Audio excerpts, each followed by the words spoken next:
Shalom, and welcome to What the Watchman Sees, a ministry that will sift through all of the social media noise to show you news of importance from the Most High's perspective.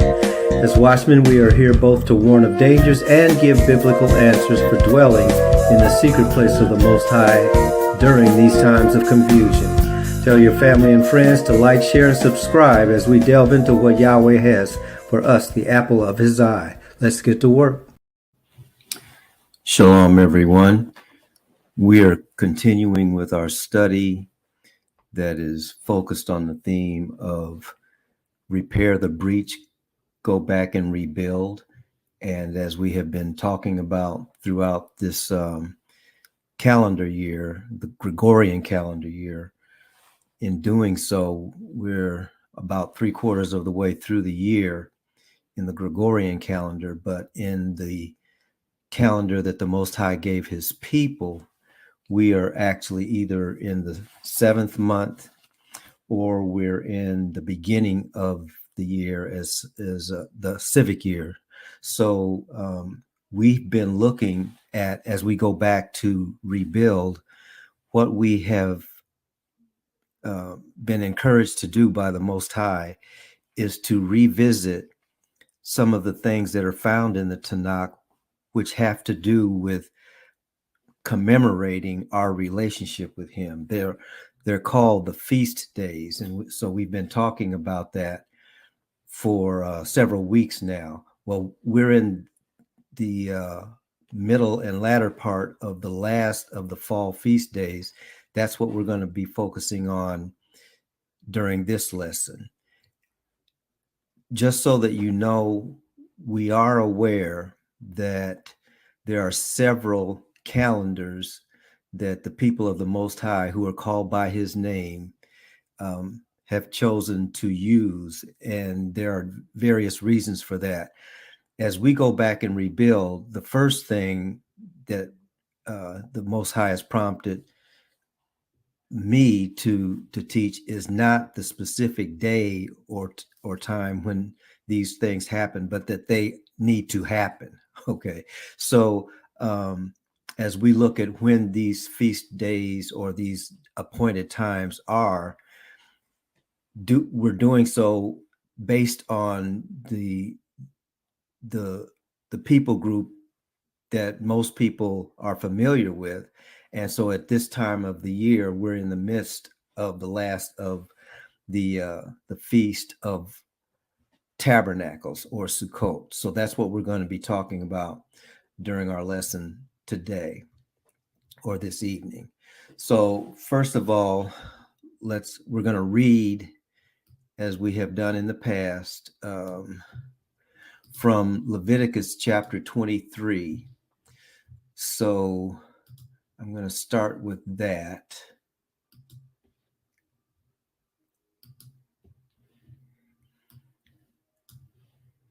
Oops. I'm going to make it a little bit bigger. Okay. So Leviticus chapter 23, we're going to start at verse 33. And Yahweh said to Moses, "Speak to the Israelites and say, on the 15th day of the 7th month, the Feast of Tabernacles to the Most High, or Yahweh, begins, and it continues for 7 days. On the first day, there shall be a sacred assembly. You must not do any regular work. For 7 days, you are to present an offering made by fire to Yahweh. On the 8th day, you were to hold a sacred assembly and present an offering made by fire to Yahweh. It is a solemn assembly. You must not do any regular work. These are Yahweh's appointed feasts, which you are to proclaim as sacred assemblies for presenting offerings by fire to Yahweh, burnt offerings and grain offerings, sacrifices and drink offerings, each of its designated day. These offerings are in addition to the offerings for Yahweh's Sabbaths, and in addition to your gifts, to all your vow offerings, and to all the free will offerings you give to Yahweh. On the 15th day of the 7th month, after you have gathered the produce of the land, you are to celebrate a feast to Yahweh for 7 days. There shall be complete rest on the first day and also on the 8th day. On the first day, you are to gather the fruit of majestic trees, the branches of palm trees, and boughs of leafy trees, and of willows of the brook, and you are to rejoice before Yahuwah your Elohim for 7 days. Verse 41. You are to celebrate this as a feast to Yahuwah for 7 days each year.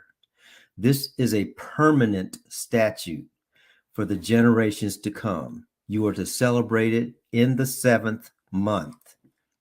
You are to dwell in booths for 7 days. All the native born of Israel must dwell in booths, so that your descendants may know that I made the Israelites dwell in booths when I brought them out of the land of Egypt. I am Yahuwah your Elohim. Moses announced to the Israelites the appointed feast of the Most High. So those are the scriptures that we're going to be looking at. And if you remember, again, everything has a season. Okay, so we've talked about the spring feast.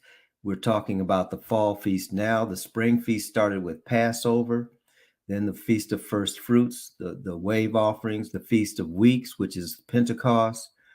Then we moved into the fall feast, the Feast of Trumpets, which is the first day of the 7th month.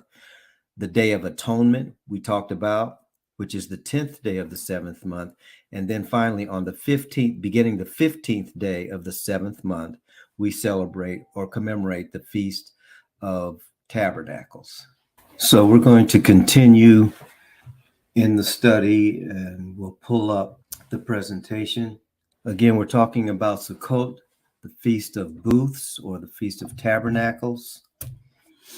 The feast, the word feast, actually has to do with the moed or the appointed time. So we read Leviticus chapter 23, verses 33 through 43. And we saw in those verses that in the Feast of Tabernacles or the Feast of Booths, it's a time actually of joyous commemoration. And it is the last of the fall feast. It begins the 15th day of the 7th month, and the feast itself, the Feast of Booths, is celebrated for 7 days. On the first day, it is a Shabbat, it is a Sabbath, and it is a solemn assembly. So on the first day, there isn't to be any work done. The nation is to commemorate in as one nation that instruction that the Most High gave them to live in booths. And this is also the last gathering of the fruit. If we were in the nation of Israel at this point in time, or around the time when all these feasts were being carried out, there is a first fruit, which is the barley harvest. There's the second gathering, which is the wheat harvest.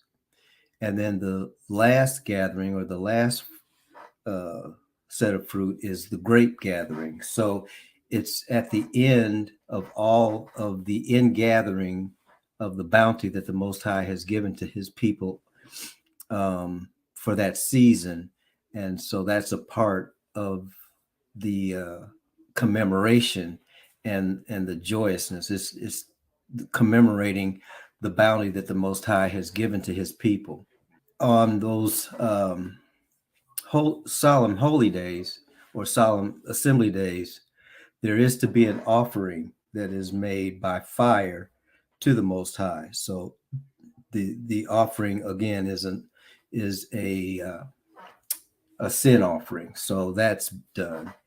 And then the rest of the nation is instructed to live in booths, which are in essence the same thing as a tabernacle, not made of tent material, but made of living trees basically, and branches from trees. So that's to happen, and that there's a Bible verse that talks about it in Nehemiah chapter 8, verses 13 through 18. And then finally, on that last day, the 8th day, there's another solemn assembly. Let's look at those scriptures. Would like to turn to it. I'll read it. Nehemiah chapter 8, verse 13. And the second day were gathered together the chief of the fathers of all the people, the priests and the Levites, unto Ezra the scribe, even to understand the words of the law, or the Torah. And they found written in the Torah, which Yahweh had commanded by Moses, that the children of Israel should dwell in booths in the feast of the 7th month, and that they should publish and proclaim in all their cities and in Jerusalem, saying, Go forth unto the mount and fetch olive branches and pine branches and myrtle branches and palm branches and branches of thick trees to make booths, as it is written. So the people went forth and brought them and made themselves booths, every one upon the roof of his house, and in their courts, and in the courts of the house of the Most High, and in the street of the water gate, and in the street of the gate of Ephraim.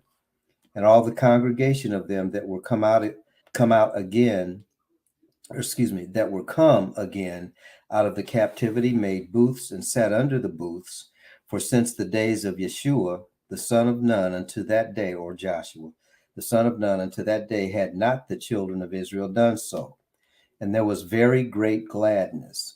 Also, day by day, from the first day unto the last day, he read in the book of the law of the Most High, and they kept the feast 7 days.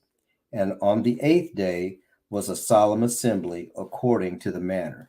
So I just read from Nehemiah, which is a account of Ezra, the priest, when the children of Judah in the southern tribe came back out of Babylon from captivity. We had been doing a whole study on that. That's the same backdrop, if you will, for the study that we were doing when it comes to the returning of the children of Israel into the land to rebuild the breached wall and to rebuild the temple. So as they were doing those things, Ezra sees the book of the law, and he realizes that at this particular point in time of the year, they are supposed to, by the law, remember this feast. Now in Zechariah, there's another account in Zechariah, and that's Zechariah chapter 14, verses 16 through 21. And it came to pass that everyone that is left of all the nations which came against Jerusalem shall even go up from year to year to worship the King, the ruler of hosts, and to keep the feast of tabernacles. And it shall be that whoso will not come of all the families of the earth unto Jerusalem to worship the King, the Lord of hosts, even upon them shall be no rain. And if the family of Egypt go not up and come not, that have no rain, there shall be the plague, wherewith the Lord will smite the heathen that will come not up to keep the feast of the tabernacles. This shall be the punishment of Egypt, and the punishment of all nations that come not up to keep the feast of tabernacles. In that day shall there be upon the bells of the horses holiness unto Yahuwah, and the pots of the Lord's. Oh, okay. Well, I'll go ahead and finish that. And the pots in the Lord's, or in the Most High's house, shall be like the bowls before the altar. Yes, every pot in Jerusalem and in Judea, and in Judah shall be holiness unto the Most High of hosts. And all they that sacrifice shall come and take of them and seethe therein. And in that day there shall be no more the Canaanite in the house of Yahuwah of hosts. Now, this is This is a prophecy of the very end times. The reason this is being read is so that we can see that the Feast of Booths or the Feast of Tabernacles or Sukkot eventually is going to be commemorated by those who are not of the tribe of Judah or not of Israel, but anyone who is around will also be expected to do the same thing. So this is the point in time when the Most High's will is now coming upon the whole earth. So we wanted to read that as well, so that we understand that those who are looking at, well, we live in New Testament times, so we don't have to worry about that. There will come a time when these feasts will not only be commemorated by the children of Israel, but this specific feast, the Feast of Booths, is going to be commemorated by those who are on the earth at that time. So I wanted to share that. So we'll go ahead and continue. I'm going to read a couple of other scriptures. There's a lot more to the Feast of Booths. So we're going to look at the very beginning of it. Although the Most High gave this to Israel in Exodus, Leviticus, Numbers, and Deuteronomy, that's not the first time this notion of booths is found. So we're going to look in the scriptures. So we're going to start in Genesis chapter 33 in verse 16. Now this is the first time when Sukkot is mentioned. We said at the outset that Sukkot means booths, or basically the shelter that Israel was to have, as it commemorated Israel being taken care of in the desert as they were on their way to the promised land. But that's not the first time Sukkot is mentioned. It's mentioned in Genesis 33 verse 16, which says this: so that day Esau started on his way back to Seir, but Jacob went on to Sukkot, where he built a house for himself and shelters for his flock. That is why the place is called Sukkot. This is the first actual mention of the word Sukkot. And again, it has to do with a temporary shelter. This particular passage is the passage when Jacob is coming back into the land that the Most High told him to return to, where his brother Esau was. And this is, in essence, an account of Jacob and Esau coming back together again. And I would encourage you to read that. But Jacob has been on this trek, if you will, with his entire family. So when he gets to this particular place, that place is called Sukkot. Now, if you were to look up Sukkot in the Google Maps, you would see where that is. But the physical location is less important than the function. Okay, remember, in much of Hebrew language, words are built based on the function that they serve. Okay, so Sukkot is again the temporary place where the people of the Most High find themselves, and as we know, the people of the Most High are a pastoral people, that they're not necessarily wandering, but their history is one of moving from one place to another. Okay, so the tent, if you will, or the booth, becomes very important. And so here we see that Jacob sets up a house not only for himself, but also shelter for his livestock. And that place that he landed, he called Sukkot. All right. So that's the first time that it's mentioned. And then again, it's mentioned in Exodus. And here's what the scriptures say in Exodus chapter 12. Okay, so we're looking at Exodus chapter 12, and I'm actually going to start reading at verse 35. Furthermore, the Israelites acted on Moses' word and asked the Egyptians for articles of silver and gold and for clothing. And Yahweh gave the people such favor in the sight of the Egyptians that they granted their request. In this way, they plundered the Egyptians. This is the account of the Passover, and right after the Passover, when Israel is getting ready to leave.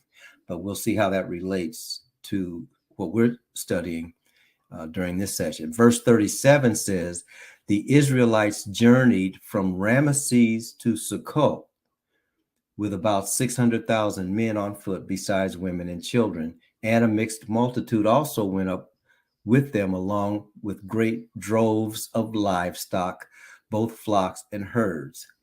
So what we see here is that the first place, once they leave Egypt and they came from the area of Ramesses, the first place that they went was Sukkot. Now, if you remember what I said a little bit ago, the location is less important than the function. When we read about Jacob or Jacob going and setting up the booths at Sukkot, that was a city in the area of Israel. But this Sukkot is actually right outside of Ramses. It's like 8 miles south of Ramses.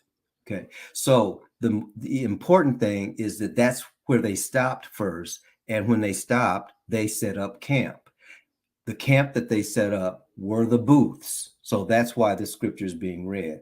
So we see that that's what Sukkot is. The Sukkot is the booths, or the tabernacles, or the dwelling places, the temporary dwelling places that the Most High's people found themselves in on the way to where the Most High wanted them to go. That was true with Jacob, and it's also true with Israel, Jacob's progeny, as Israel is coming out of Egypt. Okay, now the next time it's mentioned in Isaiah. In both of those cases, before we read Isaiah 55, from Isaiah 55, in both those cases, wherever you stop, don't forget, these people are shepherds. They keep all of the things that they need with them as they go. Okay, so they've got all their animals. Of course, they have their children, those who are working with them, working for them. And so wherever you stop, what's going to be your greatest need? It's going to be water. Okay, so in each case, Sukkot, wherever Sukkot is, there's got to be water at that particular spot. Okay. And that's how we get to Isaiah chapter 55, where it says, come all who are thirsty, come to the waters, and you without money come buy and eat. Come buy wine and milk without money and without cost. Why spend money on that which is not bread, and your labor on that which does not satisfy? Listen carefully to me and eat what is good, and your soul will delight in the richest of foods. Incline your ear and come to me. Listen so that your soul may live. I will make with you an everlasting covenant, my loving devotion promised to David. Behold, I have made him a witness to the nations, or the ethnicities, a leader and commander of the peoples. Surely you will summon a nation you do not know, and nations who do not know you will run to you. For the Most High, your Elohim, the Holy One of Israel, has bestowed glory on you. Okay, so why are we reading that? It's the whole idea is, come all who are thirsty. When that occurs with Sukkot, it occurs in conjunction with the purpose of Sukkot, which is to protect you and provide for you on your way, on your journey that the Most High has you walking. Okay. Then we go to Zechariah chapter 14, verse 8. The same kind of thing. On that day, living water will flow out from Jerusalem, half of it toward the eastern sea, the other half toward the western sea, in summer and winter alike. On that day, Yahuwah will become king over all the earth. Remember, we were talking about everyone is going to eventually commemorate Sukkot, okay, or Sukkot. Well, that's why. It's because once the king is king over all the earth, that's when that happens. And as the end of that verse says, Yahuwah alone and his name alone. All right. So living water on that day, living water will flow out from Jerusalem. All right. Now, when we get to John chapter 7, verse 37, it says, on the last and great day of the feast, Yeshuah stood up and called out in a loud voice, if anyone is thirsty, that's why we were talking about water in relationship to Sukkot. Okay, so wherever the people of the Most High rest temporarily, there has to be enough to sustain them while they're there. And the most essential thing, once the shelter is there, is the water, because water has life in it. Water sustains life. Okay, so what we have not understood, because again, we don't make the connection between what Yeshuah is doing, as we are about to read here, and the culture out of which he does what he does. And so, no, I'll just go ahead and start at verse 35. I'm 37. It says, on the last and greatest day of the feast, Yeshua stood up and called out in a loud voice, if anyone is thirsty, let him come to me and drink. Whoever believes in me, as scripture has said, streams of living water will flow from within him. He was speaking about the Spirit, whom those who believed in him were later to receive, for the Spirit had not yet been given because Yeshua had not yet been glorified. But the day that he stood up and spoke these words was the last and greatest day of the feast. What last day? What greatest day? The 8th day of Sukkot. This was Sukkot. If you remember from a previous study, we said that the Most High told the men of Israel that on those high holy days, on those high feast days, the men were to come to Jerusalem, gather in Jerusalem 3 times a year, once at Passover, once at Pentecost, the Feast of Weeks, and once during Sukkot, the Feast of Booths. So this was the Feast of Booths. All the men of the nation had gathered in Jerusalem. And it was on that day that Yeshua said, as a part of the feast, he said, anyone who's thirsty, let him come to me and drink. Because wherever in Sukkot you are, excuse me for mispronouncing that word, I'm sorry. Wherever you are on Sukkot, you're going to need water. And that was the context that Yeshua spoke out of. So when he says, if anyone is thirsty, let him come to me and drink, the people who heard that understood it, because he was at the very end of the feast day, the greatest day of the feast, that 8th day. And all of that happens in Sukkot. All right. So looking back on what John said, John realized he wasn't talking about physical water. He was talking about the Spirit. But he says streams of living water will flow from him. See, wherever they stopped, there had to be enough potable water in order for the nation to be refreshed. Potable water is most likely found in a river or a stream as opposed to a lake. Okay, because a lake, the water in ponds or lakes can become stagnant. Living water is water that's always flowing and always refreshing itself. That's where the people of Israel stop. Okay, and that's why Yeshua said, when you believe in me, whoever believes in me, streams of living water will flow from within you. Okay, and again, he said that on the 8th day of Sukkot. All right. Now, so we looked at Genesis. We saw Sukkot first there. We saw Sukkot in Exodus. We saw Sukkot in Isaiah, talking about the same thing. Come all who are thirsty. We saw Sukkot in Zechariah. Now we see it in what has been called the New Testament, in the Gospel of John, and the Apostle Shaul or Paul also deals with it in 2 Corinthians chapter 5. Now, this time, the focus is not necessarily on the water, but it is focused on Sukkot. So when he says in 2 Corinthians chapter 5, verse 1, now we know that if the earthly tent we live in is dismantled, what earthly? He's talking directly about Sukkot. Okay. So even though he's talking to Corinthians, what people have sometimes overlooked is the places that the Apostle Paul went always had children of Israel there. So his first preaching and teaching was always to the children of the house of Israel. And then from there, anyone else who wanted to receive that message could get it. So when he was talking to the Corinthian church, he was talking to those who had the culture already based on Torah.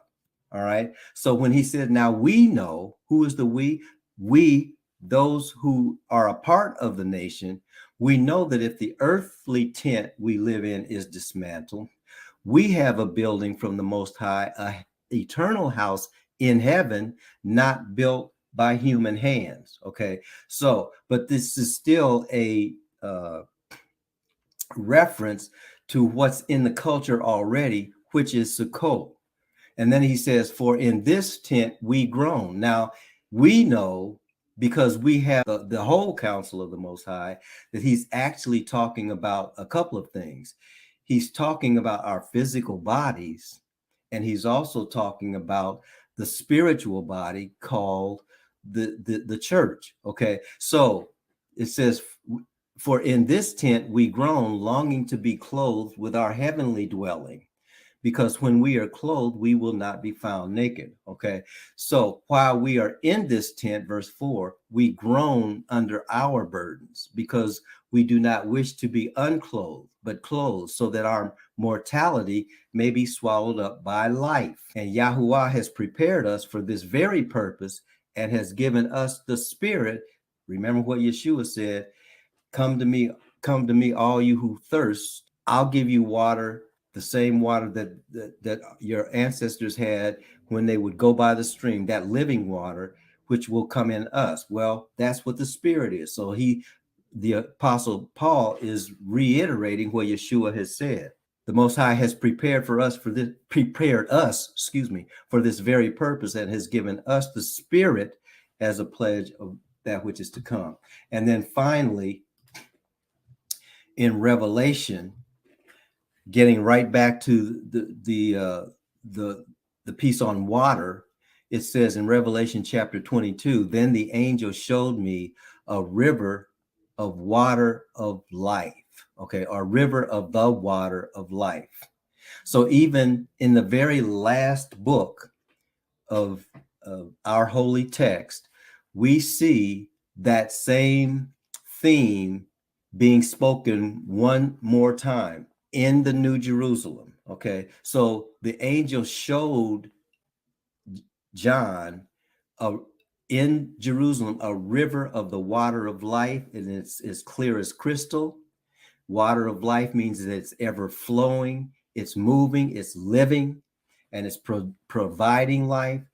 As clear as crystal, flowing from the throne of the Most High and of the Lamb down the middle of the main street of the city. Okay, so there's no longer a need for a temporary shelter in the kingdom of the Most High, but all of what Israel had been given from Genesis all the way up through Revelation was the analogy, if you will, of coming out of the culture that they had, because again, They were a culture of shepherds. They were a culture that walked through the land, and I still can't remember the exact word that I'm looking for, but that's the culture that produced this understanding. So when we read these things, we understand the context of Sukkot. That's why we're looking at it. Okay, so let's go back now to this last slide, and then we'll stop. So we talked about the nature of the Feast of Booths. Okay. What we haven't talked about yet is where Yeshuah fits into all of this. So if you remember us saying this in the past, or if you don't, all of the feast, the fall feast and the spring feast, are about Yeshuah. They're about Jesus. All right. In some way. All right. And they're about our relation, because all of them are about our relationship with the Most High, which cannot occur without Jesus, even in the Old Testament. It's just that we didn't always make the connection. So in the Feast of Tabernacles, that's why we looked at Genesis chapter 33, verse 17, when Jacob goes to a city that's actually called Sukkot. Now, what we didn't go back to, I'll mention Genesis 33, verse 17 first, and then Exodus verse 12, chapter 12, verse 37. That's where the children of Israel's first destination out of Egypt was. It was Sukkot. So I'm just going to go back to that. So at this point, we're going to go to a Google map, and we're just going to look up Sukkot, because actually Sukkot, as the scriptures describe it, is in several places. So let's do that now. Okay, so again, this is a modern map of the area that both Jacob, Yaakov, and the children of Israel were traversing when the scriptures in Genesis and Exodus, Leviticus were referencing. So I just wanted to give you a sense of where things are. When Jacob or Yaakov came back into the land that the Most High told him that he should return to, he actually returned to this area up in here. And up in here, there is a place called Sukkot. That's the place where he met his brother Esau. And after they parted ways, he set up his tent, if you will, because again, Sukkot is booths, and booth has to do with a temporary dwelling place. So that's where it happened. Now, when the children of Israel left Egypt, this area right in here was called Goshen. And right outside of Goshen, when they left, they either went here to a town called Sukkot, or they went here. And it may not have even been a town, because the whole purpose for doing this and just showing it on the map is it's less important where it is, and it's the most important thing is the function itself. The function is the temporary dwelling place that the Most High people were using. So when the very first place that Israel came, when they came out of the land of Egypt after the plagues that destroyed the firstborn, they came again either here, because there's actually a town now in 2022 called Sukkot, but on earlier maps it looks like it's down in this area, because the children of Israel actually went down in this area across the Red Sea, and then were in the desert, the Sinai, etc., for those 40 years, coming up and finally crossing the Jordan, and finally ending up in the land of promise up in here, which is before all of that happened, where Jacob or Yaakov was taking his family. Okay, so we just wanted to give you a visual of what that looked like. So if we go back a little bit, we can see again, this is Egypt, this is Alexandria, and if you can see this area right in here, that was where Goshen was. Then Sukkot was about 8 miles from Goshen, and then the children of Israel traveled across the Red Sea and were up in this area, finally coming to this area when they crossed over the Jordan and into the Promised Land. So just wanted to share that. So now we'll go back and then we'll just finish out from here. Okay, so how is Jesus related to that? If you remember, when Jacob was on his way and went and found himself at Sukkot, this is very close to where he wrestled with that angel. Okay, well, who was that angel? That angel was representing his relationship with the Most High, and you can't have a relationship with the Most High without Yeshuah. So Yeshuah is the one that told him, set up camp here. When the children of Israel went on their destination out of Egypt, the first place they stopped was again Sukkot, and Yeshuah, being the word of the Most High, instructed them to do that. And then Isaiah told them the ramifications of stopping as it related to being able to be refreshed in Isaiah 55, 1 and 2. And then in Zechariah, I don't know if we did read Zechariah, but living waters are actually said to be flowing out from Jerusalem, which is the same thing that Revelation chapter 22 said. Revelation chapter 22 said. So that river of water of life, or when Yeshua said in John chapter 7, 37 and 38, if anyone's thirsty, let him come to me. Come to him for what? For water. Okay. He is that water. So Yeshua is in the Feast of Tabernacles in several ways. One of them is he is the tent of protection regardless of where you go. See, wherever they went and they set up camp or they set up those booths while they were in the wilderness, there was a cloud by day and there was fire by night. The Most High never left them. All right. So that's how Yeshua is in the Feast of Tabernacles. He said, I will never leave you and I will never forsake you. So, and not only will I never leave you and never forsake you, but when you stop to be refreshed, I will be that refreshes you. And that's, again, what Yeshua was saying in John chapter 7, verses 37 and 38. And then the church then is encouraged in 2 Corinthians chapter 5, when your tent is destroyed, there's another house that's not made with hands that is indestructible.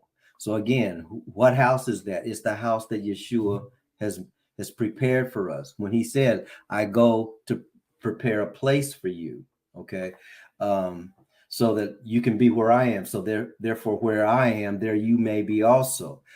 All of that has to do with an enlargement of the understanding of the Feast of Booths. All right. And then finally, in Revelation chapter 22, verses 1 and 2, that river of water of life, which is, again, what is needed to sustain life, is found in the New Jerusalem. And at some point, we'll read the certain passages from Revelation, because one of the things Revelation says is that there's not going to be a temple in the New Jerusalem, because the Most High and the Lamb are there. So there's no need to have a place of worship. They are the place of worship. All right. And in that place of worship, again, life-giving water is involved. Okay. And so the 8th day of the Feast of Tabernacles. speaks to that new kingdom and what we have to look forward to in this new Jerusalem. Okay, so that's how Yeshua is in the Feast of Tabernacles. The blessing is always in the Word. The Word is a lamp unto our feet. The Word is a light unto our path. The Word goes from Genesis to Revelation.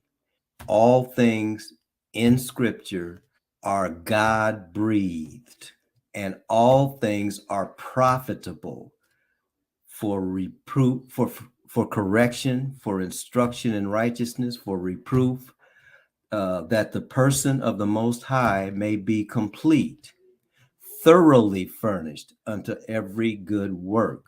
If we only take the so-called Old Testament, we're not going to be complete. If we only take the so-called New Testament, we're not going to be complete. What completes us is Yeshua, who we have to be able to see is in both places. All right. So that's why these studies are being done. And that's why the feast days then become important for us in this day and time, because we need to be able to see Yeshua in each one of those commemorations. Finally, as we close, these are the feast days that the Most High gave to his people, us, his people. All right. Human beings have their own set of holidays. Okay. Holiday is based on holy day. We have our own holy days that are separate and apart from the holy days, the high holy days that the scriptures give us. What the Most High is encouraging us to do is to operate based on his calendar and not ours. And I'm not talking about, whether we should look at the Jewish calendar, the Enochian calendar versus the Gregorian calendar. I'm talking about appointed times that he has given to us to remind us what our relationship with him is, how it got to be, how it is now, and what it's going to look like as we move into the blessing of the culmination of the age. So that's where the blessing is. The Father bless you and keep you. The Father make his face to shine upon you and be gracious to you. The Father lift